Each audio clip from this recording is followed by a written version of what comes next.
Hello বন্ধুরা, আজকে প্রথম একজন উদ্যোক্তার এই সুন্দর সবুজের প্রকৃতি বাগানে আপনাদেরকে আমি নিয়ে আসছি। তো এখন একটা বাগান করতে কি কি প্রয়োজন হয় আমরা উদ্যোক্তা বুরহান সাহেবের কাছ থেকে আমরা জানব।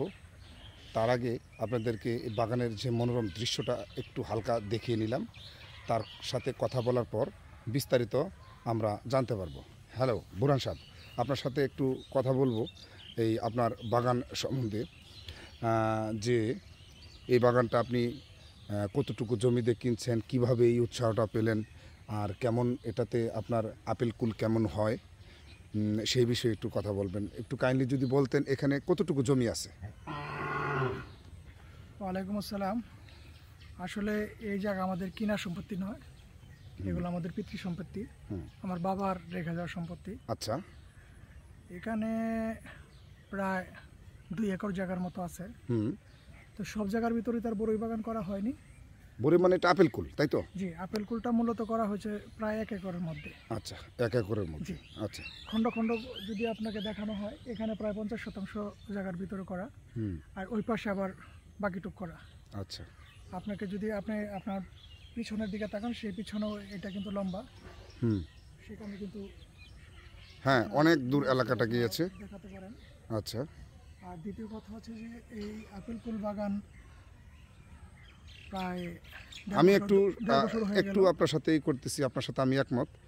মূলত আপনাকে দেখে যেন এলাকার যাদের উদ্যোক্তা আছে, আমাদের দেশে আসলে চাকরির পিছনে সবাই ঘুরে, এই মূলত চাকরির পিছনে না থেকে নিজস্ব জমিতে বা অনেক সময় জমি লিজও নেওয়া যায়, সেগুলো নিয়ে যেন উদ্যোক্তা সৃষ্টি হয়, সেজন্যই আপনাকে দেখে যেন সবাই উৎসাহিত হয়, সেজন্য এই ব্যবস্থাটা প্লিজ।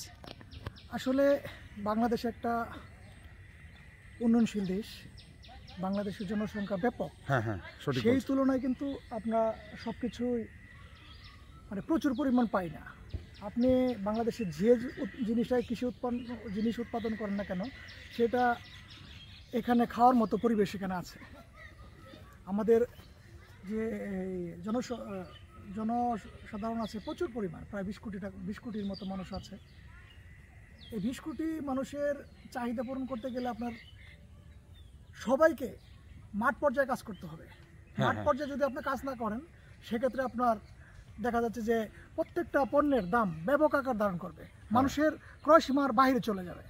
দেখা যাচ্ছে যার প্রচুর পরিমাণ অর্থ রয়েছে, সে ইচ্ছে করলে কিন্তু খেতে পারবে, কিন্তু যারা তৃণমূল পর্যায়ে, সঠিক মাঠ পর্যায়ের লোক, তার পক্ষে কিন্তু এই 1 কেজি আপেল কুল, আপনি বিশ্বাস করবেন কিনা জানি না, আমি এবার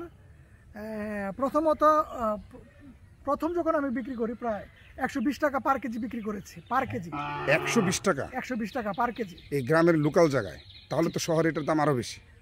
আমি সেটা বলবো না, আমি ময়মনসিংহ শহরে বিক্রি করেছি। ওখানে আড়তদারের কাছে বিক্রি রেখে আসছি, ওনারা বিক্রি করে আমার টাকা আমার কাছে পাঠিয়ে দিয়েছে বিকাশের মাধ্যমে। আপনাদের এই গ্রামের নামটা কি? এটা হলো মুক্তাগাছা, পশ্চিম মুক্তাগাছা, চেচুয়া গ্রাম। আচ্ছা, আর জেলা ময়মনসিংহ? জেলা ময়মনসিংহ। ধন্যবাদ। আর যেটা বলতে চাচ্ছিলাম, এটা আপেল কুল এক পর্যায়ে এক সময় দেখা যেত যে মানুষে বড়ই খাবে শুনলে হাসতো, আর এখন এর যে কালার আপনি দেখতেই পাচ্ছেন, বড়র যে গাছের যে কালারটা দেখতে পাচ্ছেন, আলহামদুলিল্লাহ অনেক সুন্দর। এখানে অনেক শ্রম দেওয়া হয়েছে। আচ্ছা, আপনি যে কোনো জিনিস ভালোবেসে যদি করেন, আপনি এখান থেকে ফিডব্যাক পাবেন। মোট কথা আপনি যেটা বলতেছেন যে আন্তরিকতার সাথে কোনো কাজ করলে তার সফলতা আসবে। পর্যাপ্ত পরিমাণ আন্তরিকতা থাকতে হবে। আপনি যদি নিচের দিকে তাকান, দেখেন ডালগুলো, আচ্ছা, হ্যাঁ, আসলে অনেক সুন্দর। প্রত্যেকটা পাতাতেই ধরেন সবুজ ছেয়ে আছে। এখন আমি যে জিনিসটা মানে দর্শকদের জন্য চাবো, সেটা হলো আমার বন্ধুদের জন্য চাবো যে আপনার কাছে যদি কেউ এই বাগান সম্বন্ধে একটু হেল্প চায়, মানে কিভাবে করতে হবে, প্রাথমিক জিজ্ঞাসাবাদ, মানে তারা একটু যদি জানতে চায়, বুঝতে চায়, সেই বিষয়ে আপনি কি আমার এই বন্ধুদের একটু হেল্প করবেন কিনা? অবশ্যই, কেন না।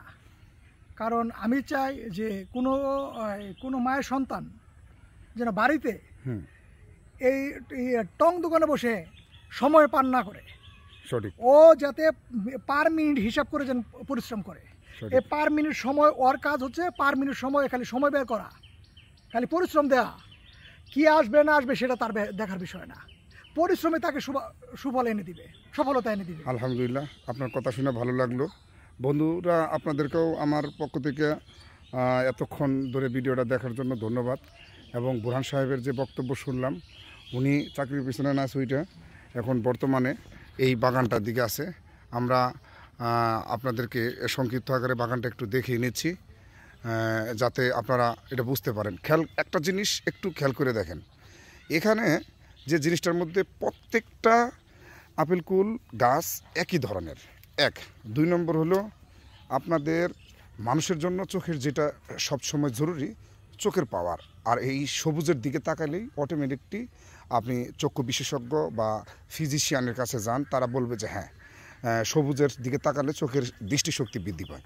তার মানে চোখ একটা গুরুত্বপূর্ণ মানবদেহের অঙ্গ, যা এই সবুজের সাথে সম্পৃক্ততা আছে। সব কিছু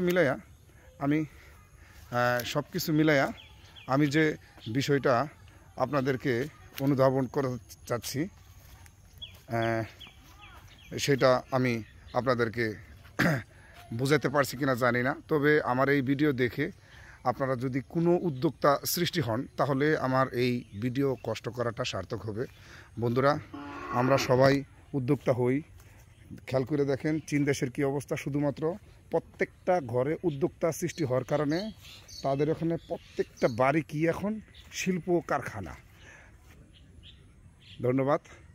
তো আপনারা কারা কারা উৎসাহী হলেন, যদি বুরহান সাহেবের কাছে জানতে চান, বুরহান সাহেব আমাকে আবারও ব্যক্ত করেছেন যে তারা সাহায্য করবে, উনি সবাইকে সাহায্য করবে। ভালো থাকবেন। আসসালামু আলাইকুম।